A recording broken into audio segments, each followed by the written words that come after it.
ठीक आहे. बसा महाराज तुमच्यासाठीच प्रयोजन आहे. ते तुम्ही ऐका. तर आज गुरुची काही कमी नाही आहे. तांत्रिक, मांत्रिक, यांत्रिक, तांत्रिक आणि ज्याप्रमाणे रस्त्यावर झाले आहे त्याप्रमाणे महाराजांचे मठ आणि आता हा नवनाथ सोहळा जो आहे तर हेच गुरु होते. गुरु करण्याची काय हरकत आहे? प्रत्येकाचा फोन आपण घेतो आणि त्याला गुरु मानला. गुरु का मानलं तर सर्वत्र गुरु शक्ती आहे. ती चैतन्य भूमी आहे. चैतन्यात सर्व विश्व आहे याची ओळख करून दिली. तर नवनाथाची जी आहे तर तुम्हाला ती कळालेलं नाही. जेव्हा महादेव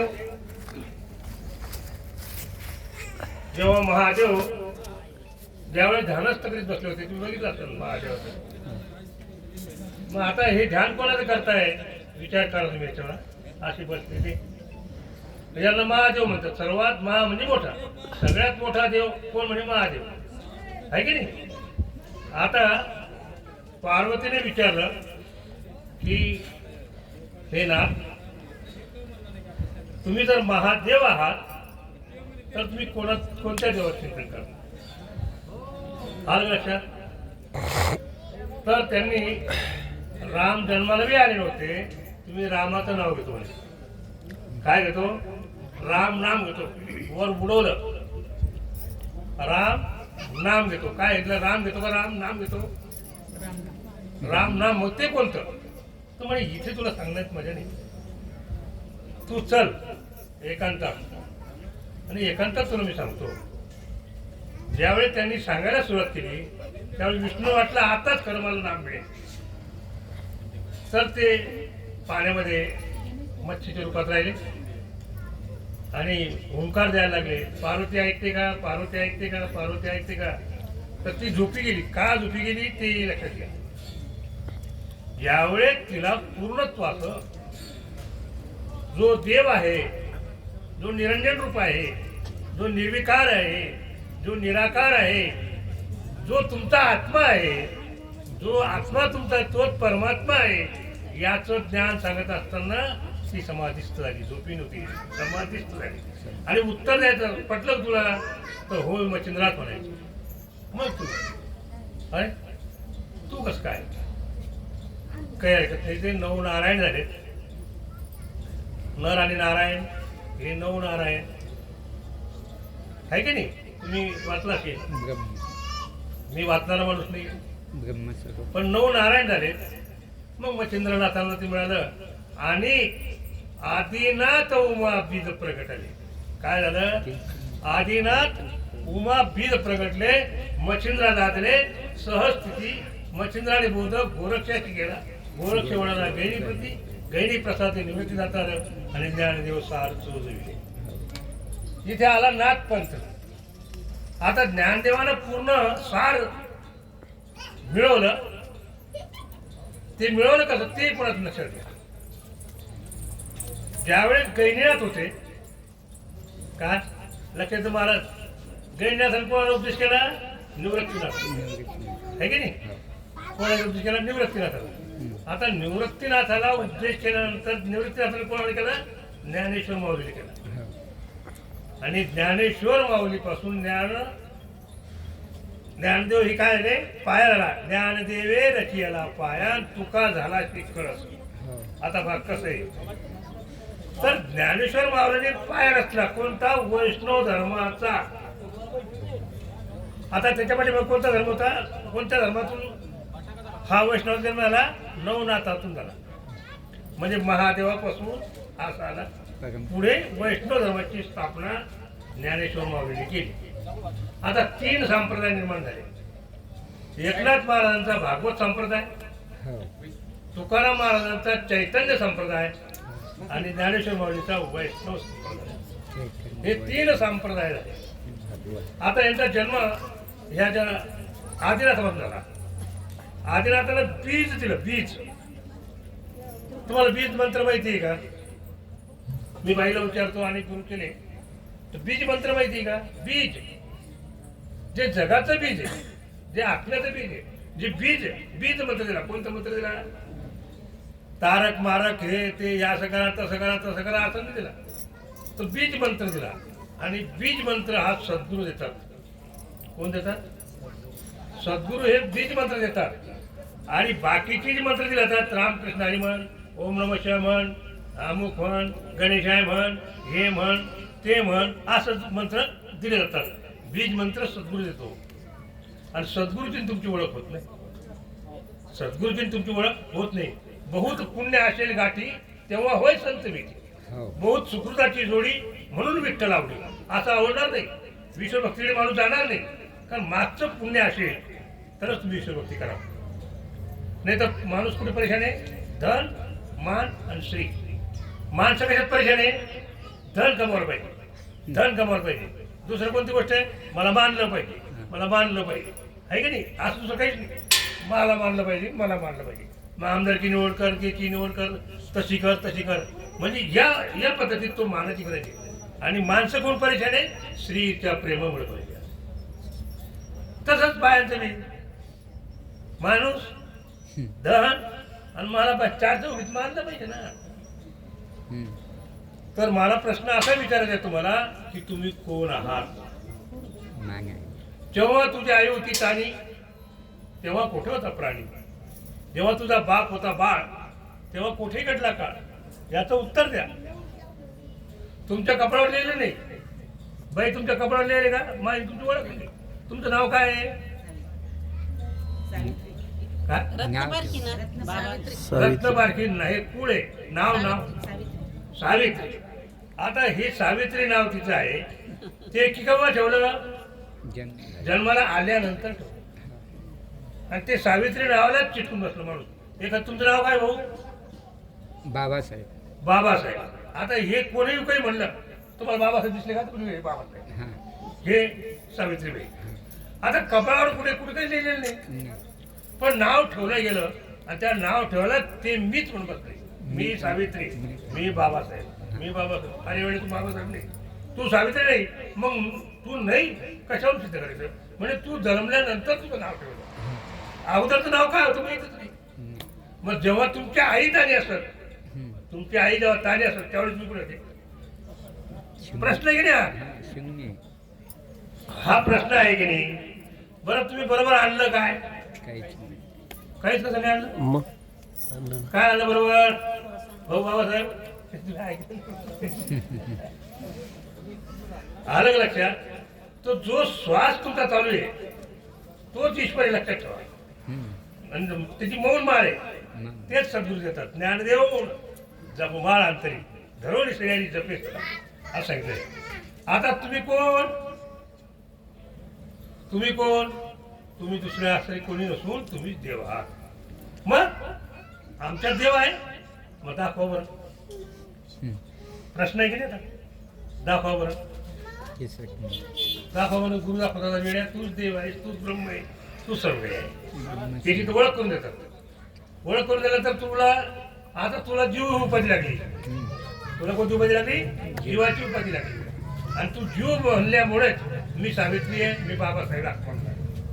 मग सावित्री तू नाही, बाबासाहेब नाही, मग मी कोण? तर तुमची ओळख करून दिली जाते. सद्गुरू तुमची ओळख करून देतात की तू कोण आहे.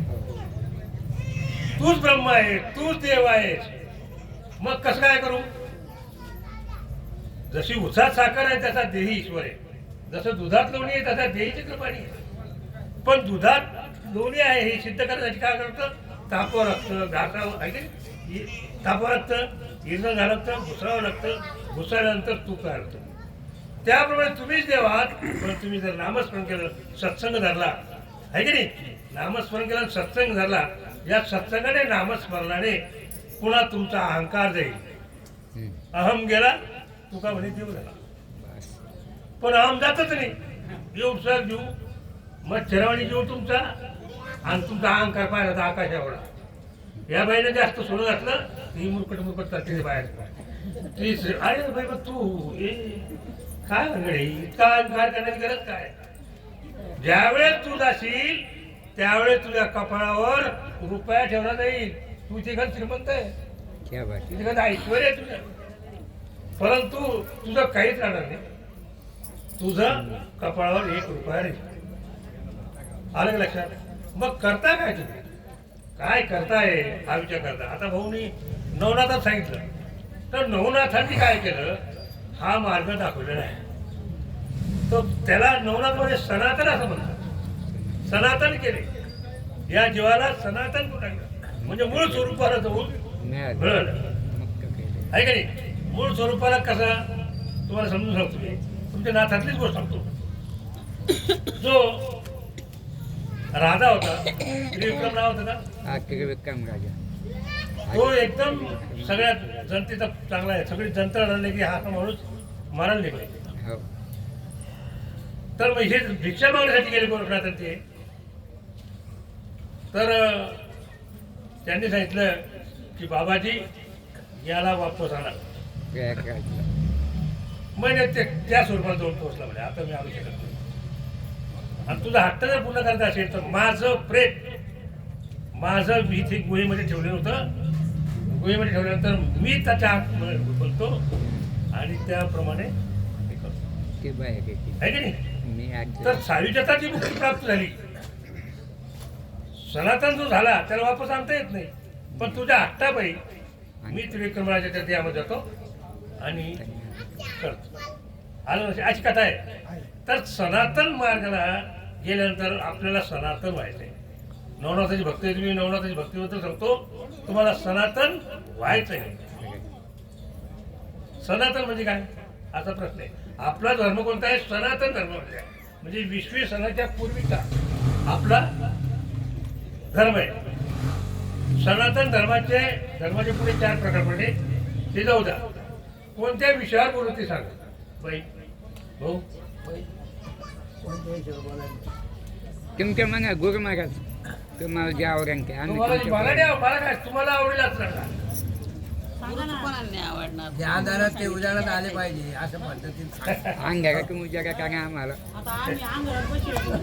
माया रुपये सागरात झोपलो. प्रश्न कसा आहे की आपण संत संत संत म्हणतो, गुरु गुरु गुरु करतो, आहे का नाही? आजचे गुरु गुरु करते, आजचे संत संत बी आहे. नाही समजलं? आजचे संत संत बी आहे. जे गुरु आहेत ते गुरु गुरु करताय. काय मत आलं लक्षात? मी तुम्हाला 4 कडव्याचा नवनाथातील नाही 4 कडव्याचा जो भक्तिविजय ग्रंथ आहे त्याचे 4 कडव्यातला त्याच्यावर मी प्रवचन करतो आज. माझी इच्छा आहे की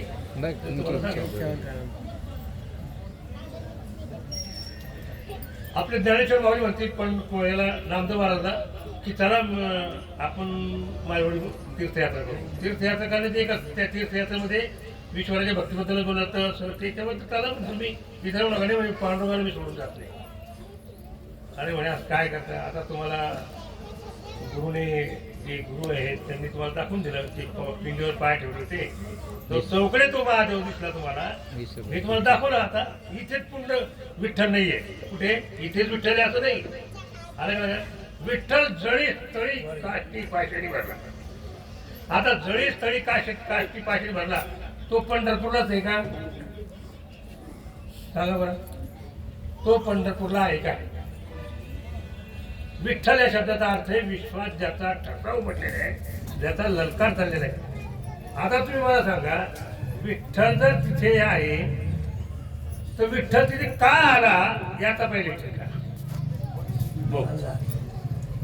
विठ्ठल पंढरपूरला का आणि तिथे तो उभा का आहे याचं कारण शोधा.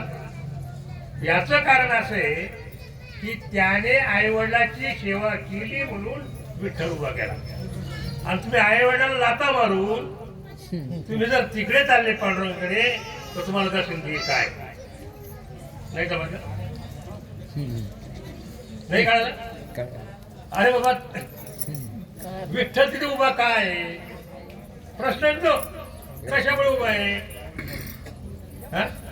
तर त्या पुंडलिकाने त्याच्या आईवडिला सेवा इतकी केली की त्याला उभं करून टाकलं. इतकी ताकद त्या आईवडिला सेवेमध्ये. आणि तुम्ही आईवडिला लाथा मारताय उतारपणात तुम्ही वाटण्या करून देताय, तर कोणता परमार्थ आहे तुमचा? काय सुख मिळेल तुम्हाला सांगा बरं. तर मी 4 काळावरती बोलतोय ते भक्तिविषयातले की दोघंही सत्संग लाभावा म्हणून नामदेवाला घेऊन बरोबर निघाल्यानंतर ज्ञानेश्वर माऊली विचारते, हे नामदेवा हा जीव म्हणजे कोण कोण कोण कोण सगळ्यासाठी विचारलेला प्रश्न आहे हा. सगळ्यासाठी हा जीव जो जन्माला आता उद्धार कसा होईल, याला सुख कसं प्राप्त होईल. आता सगळ्यात सुख कोणतं मोठं आहे? परम सुख मोठं आहे, आत्मसुख मोठं आहे. तुम्ही प्रश्न काढला आत्मा दिसतच नाही, मग सुख कसं काय? हा प्रश्न येतो. तुमच्यात आत्मा आहे का? दिसला का? मग आहे कोण म्हणले? मोठं प्रश्न आहे कोण म्हणले? त्याची जाणीव तुम्हाला आहे. हवा थंडी आली, हा थंडी हवा दिसली का? पण तुम्ही काय म्हणता? थंडी आली, उष्णता आली, पण ते आदर्श रूपात आहे. त्यामुळे भगवंत आदर्श रूपात आहे आणि तुमचा आत्मा सुद्धा आदर्श रूपात आहे, पण तो कार्य करतो हे केलं. आलं लक्षात? तर प्रश्न असा आहे की हा जीव जिथे आता करोडपती आहे, लखपती आहे, धनुपती आहे, कोणी असे अशा आहे, पण ते सगळे कुठे पाठीमागे लागले जाण्याच्या मानाच्या. चांगलं राहायचं, चांगलं खायचं, चांगलं प्यायचं, दुप्पट कोण गेलं अशा प्रकारचं आहे. तर ते प्रश्न विचारतात की हा जीव भावसागर पार कसा होईल. आलं लक्षात? हा भावसागर जीव हा भावसागर पार कसा होईल हा प्रश्न विचारलेला आहे. त्यावेळेस नामदेव महाराज म्हणतात, ज्ञानेश्वर माऊली तुम्ही विष्णूचा अवतार आहे, तुम्ही ज्ञान तुमच्याकडे सगळं आहे, मला संसारी माणूस आहे मी, आणि मी तुम्हाला कसा उत्तर नाही. पुढे गेले की पुन्हा प्रश्न तो विचार, हा जीव भावसागर कसा प्राप्त होईल. तर त्यांनी शेवटी कंटाळून उत्तर दिलेले आणि ते उत्तर तुम्ही लक्षात घ्या. त्यांनी सांगितलं, तुम्ही हे पूर्ण नवनाथाची भक्ती करताय, कोणी विठ्ठलाची भक्ती करताय, कोणी गणपती भक्ती करताय. देव ते इतके होऊन बसले देवी मोजता कोण म्हणतात ते. आता कोणी मोजले, कधी मोजले, काय झालं, काही लोक काम करतात आहे की नाही. तर त्यांनी विचारलं की हा जीव याला आमची तरुण मंडळी पाहिजे मला ऐकण्यासाठी, मग वेळ येते. त्यांची मंडळी येते, जेवण करून जाते, याला काही अर्थ नाही. तरुण मंडळीची घे नाही मला, हे म्हातारे आता लागले थप्पीला. आले लक्षात? त्यांना सांगण्यात काही अर्थ नाही, कारण आजचं विज्ञान युग आहे. विज्ञान युगामध्ये तरुणाची गरज आहे, पण तरुण तो इकडे निसटलेला आहे. आलं का लक्षात? तर अंगी असावे वैराग्य बळ. तरुण जायचं असेल तर अंगी वैराग्याचं बळ पाहिजे. अंगी असावे वैराग्य बळ, सर्वाभूती दया आढळ, मितूपणाची खळखळ आणि प्रपंच तळमळ लागतोय. किती अवघड येते, अवघड आहे की नाही. तर अंगी असावे वैराग्य बळ, वैराग्य पाहिजे पण त्याची ताकद पाहिजे, बळ. आलं लक्षात? तर वैराग्य बळ कोणाला आलं होतं? अंका लागी बंका लागी सदन कसाई, गोपीचंदा ऐशी लागी तर चोरली बादशे. काय त्याला सांगितलं, अरे ह्या तुझ्या सुंदर सुंदर स्त्रिया ज्या आहेत ना, आई रडली, तिचे थेंब पडले, तो उठला आणि गेला आईकडे. काय आई, तुला कोणी त्रास दिलाय? मला कोणी त्रास दिला नाही बाळ, परंतु या सुंदर स्त्रियांना तुला आंघोळ घालताय, तुला साबण, तुला काय काय स्नान करताय, परंतु तू आत्मसुखापासून वंचित होऊन जाशील. ज्याच्यासाठी तुला जन्म मिळाला त्या जन्माचं सार्थक तू करून घेणार नाही. यामुळेच बाहेर बेकार असते. तुमची आई तिकडे जाते, त्या कसलं ते गोपीचंद्रावर दिसून काढून तिथे आहे. बरीच कथा आहे, तुम्ही ऐकत असता आहे ना भाई? असं चाल. तर आपल्याला लागत नाही. आपल्याला का लागत नाही? आपल्याकडे काय कमी आहे? आपला धंदा जातो ना, खायला आहे ना, प्यायला आहे, लिहायला आहे, खर्चाला आहे, जसं वाटत तसं वागायला आहे. मग आपल्याला काय करते हे काय सांगते लोक काय नाही. त्या महाराज लोकांनी नाही लागूच नका. आणि महाराज लोक नाही लागायच्या नाही आजच्या काळात हे लक्षात घ्या. काय लागायच्या नाही नाहीये. सगळे लुटेरी, मी सुद्धा लुटेरी. मला म्हणतात का पण मी म्हणत नाही लुटेरी, पण माझा आत्मा सांगतो मी लुटेरी आहे की नाही. पाप पुण्य काय म्हणतात नाही का मला. पाप पुण्य म्हणजे ब्राह्मणाला सोन्याची गोदान करणे, अन्नदान करणे, वस्त्रदान करणे याला पुण्याने म्हणतात. आणि पाप आणि पुण्य काय म्हणतात. तुम्ही ज्या वेळेस पाप करण्याचा प्रयत्न कराल त्यावेळेस तुमच्या आतून धडधड सुरू होईल. ती धडधड सुरू झाली की असं समजा की तुम्ही पाप करू राहिले. आणि ती धडधड होत नसेल तर आपण पुण्य करू राहिलो. नाही समजलं. कोणाची चोरी करायची असेल, चोरी करायला गेले तर धडधड कोणी पाहिजे का, कोणी असं करेल का, आहे की नाही. आणि आपलंच असलं तर काय करणार. तर याला म्हणावं पाप आणि पुण्य. ब्राह्मण ठेवून पाप पुण्य नाही. आणि अशा बारा लोकांच्या जागेत काम नाही. आम्हाला फक्त काय पाहिजे बाई, काय काय देशील हा नाही मला काय देशील ते बोल नाही काय देईल काय देशील.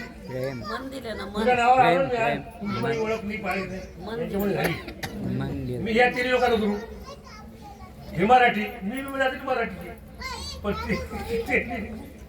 आणि इकडे कसं काय आलं काय आलं. तुमचा माझा काही ऋणानं बंद आहे. तुमचा माझा काहीतरी ऋणानं बंद आहे.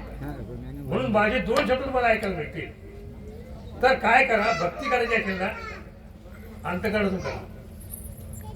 विसरून जा स्वतःला भक्ती करताना. नाही तर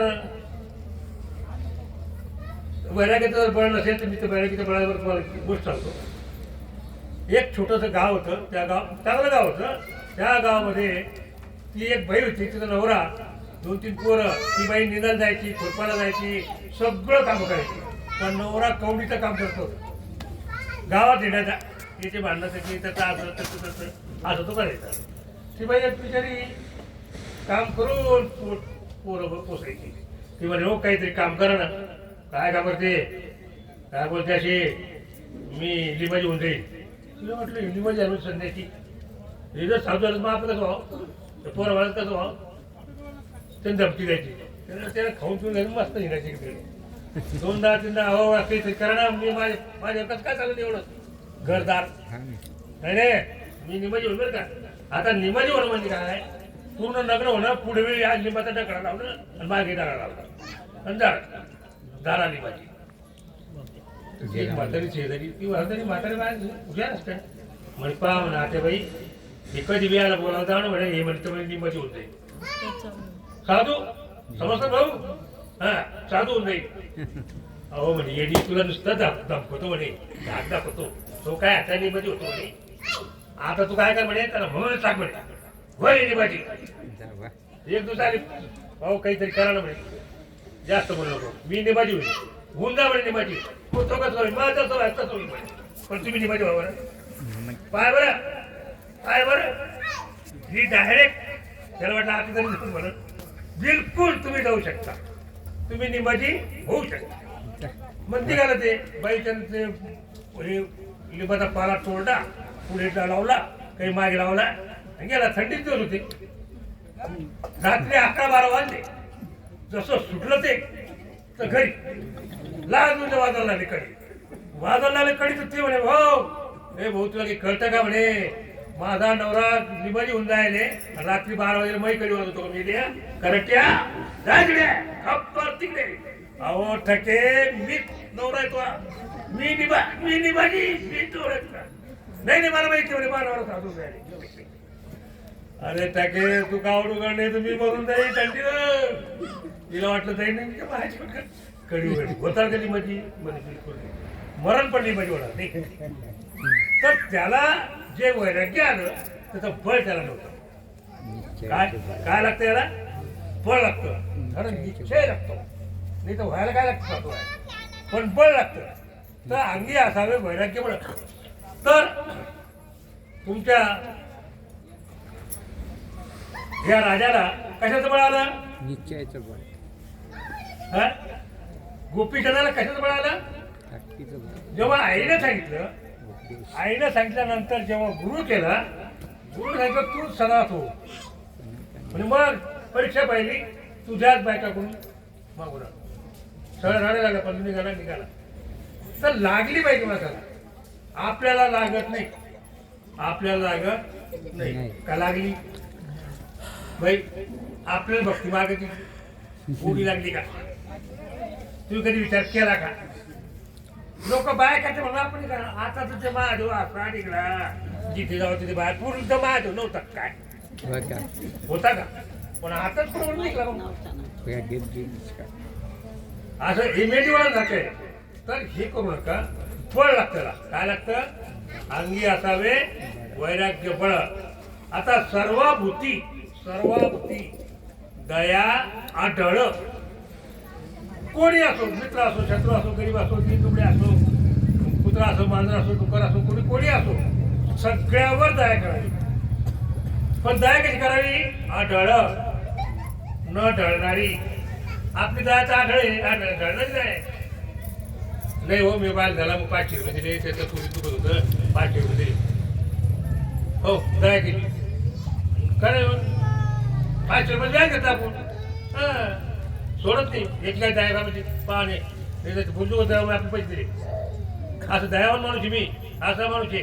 आणि त्यांनी इकडे व्याजाने काढलं त्याची, त्याला दया होते का? ढळणारी दया आहे, आढळ नाही. आलं लक्षात? ढळणारी दया आहे, ढळणारी. तर सर्वभूती दया आढळ दया पाहिजे. कोणी असो, मित्र शत्रू, म्हणजे काय झालं? त्याचा अर्थ असा होता सर्वभूती विश्वर बनले. काय अर्थ होतो? सर्वभूती विश्वर बनलेले आहे. तुम्ही या मंडपात बसले, त्या सगळ्यांचा श्वास एक का आणि समजलं का? अहो जाऊ द्या, एवढं मंडपात आहे आपण. या मंडपामध्ये आपण जर बसलं बाई, श्वास एक का आणि माणसं किती?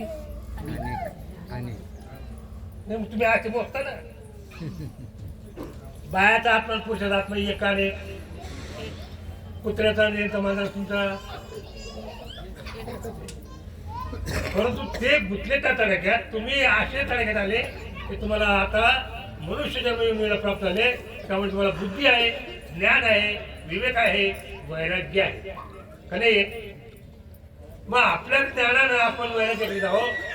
मग सर्वभूती जे भेटे होतं ते मानी जे भगवंत, हा निश्चित योगदान माझा. रामदास स्वामी म्हणतात, जे हरिपाठ देतात त्या बाहेर, जे दृष्टी दिसे ते हरिरूप, पूजा जप ध्यान त्याची नाही. त्याला पूजा करायची गरज नाही, जप करायची गरज नाही, आणि योग करायची गरज नाही, याग करायची गरज नाही, विधी करायची गरज नाही. योग याग विधी आम्ही यत्न केला आणि आम्ही लोकांना बोलतो. असे आम्ही तसे आम्ही काय कामात केले. आलं लक्षात? तर सर्वभूती दया झाली पाहिजे. करता येईल का? तरुण दयाचा असेल तर आपलं पोरग, गावाचं पोरग, नंदाचं पोरग, हे पोरग, ते पोरग, सगळे पोरग सारखे वाटले पाहिजे. मग आपलं तर आपलं असं आपलं सोबत. सर्वभूती दया आपली नाही. किती प्रांजळ मन करावं लागेल त्याला, हे किती मन प्रांजळ करावं लागेल. सर्वभूती दया आढळ पाहिजे, ढळणारी दया पाहिजे. आता तिसरं आहे, लक्ष देऊन आहे का? तिसरं कडो काय? लक्ष देऊन आहे का? पोरगा का नाही? लय आवड खेळ हा. याला म्हणता माया बळी टाकी नाही, काट कली द्या काय. आलं लक्षात?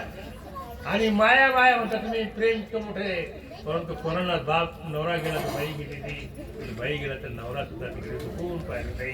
आणि आमचं लई प्रेम होतं, आमचं लई प्रेम होतं, काहीच खरं नाही. ही गोष्ट लक्षात ठेवा. मोठी जर तर पाहुणा गोड आहे, दिल्या घेतल्याची जग हे दिल्या घेतल्याची अंतकाळी नशीब कुणी. हा विचार करा की मला भवसागर पार कसा करता येईल. जसं ज्ञानेश्वर माऊली, नामदेव महाराजांनी ज्ञानेश्वर माऊली सांगतात की हे ज्ञानदेवा सर्वभूती दया आढळली पाहिजे.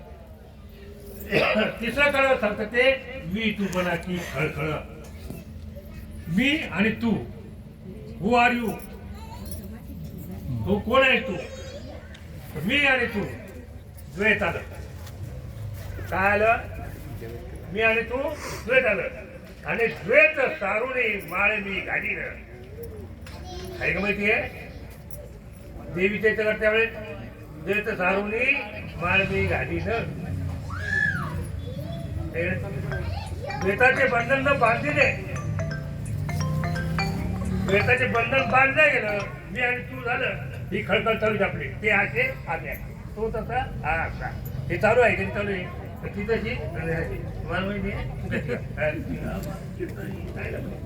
म्हणजे तू ही ती मी तू पणाची बोळवळ जायला तयार नाही आहे की नाही. त्याचे माहिती आहे आज तुला करायचं काय ते सगळे चांगले सगळे चांगले असं म्हणा. कारण आपलं अंतकरण स्वच्छ झालं की सगळीकडे स्वच्छ दिसतं. आपलंच गडूळ आहे त्यामुळे सगळं गडूळ आहे. आलं लक्षात. तुम्ही पहा तुम्हाला एखादं पैसे काम पडलं किंवा माणसाचं जर काम पडलं तुमचा पहिले आत्मा तुम्हाला सांगला आम्हाला ती एखादी हा आत्मा सांगतो यस तिथे गेला बरोबर यस. इथे तुम्हाला सांगतो शंका आली तर पुढे आलं काम बिघडलं. तर आत्मविश्वासाने आपला जो आत्मा आहे त्या आत्मविश्वासाने लढा. आत्मविश्वासाने आपल्याला खरा आनंद कुठे प्राप्त होईल. आता आपल्याला आनंद मिळवायचा आहे तर आनंदात तुम्ही आहात का नाही याचं सांगा. तुम्ही आनंद रूप आहेत की नाही? आहे का? आहे असं नाही होऊ शकत. आनंदात आहे का? नक्की काय याची कमी नाही. अगं बाई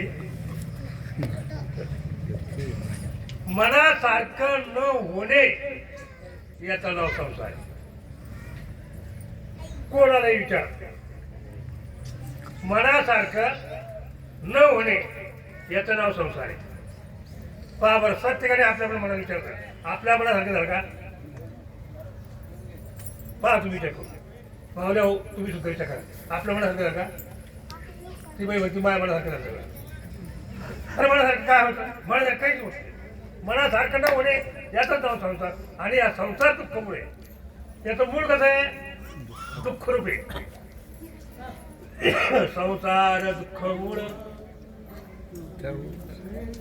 रात्र दिवस तळमळा विश्रांती नाही कोठे. हा असा आहे. आणि ना नामदेव महाराज म्हणतात पुन्हा भगले तुकाराम महाराज म्हणतात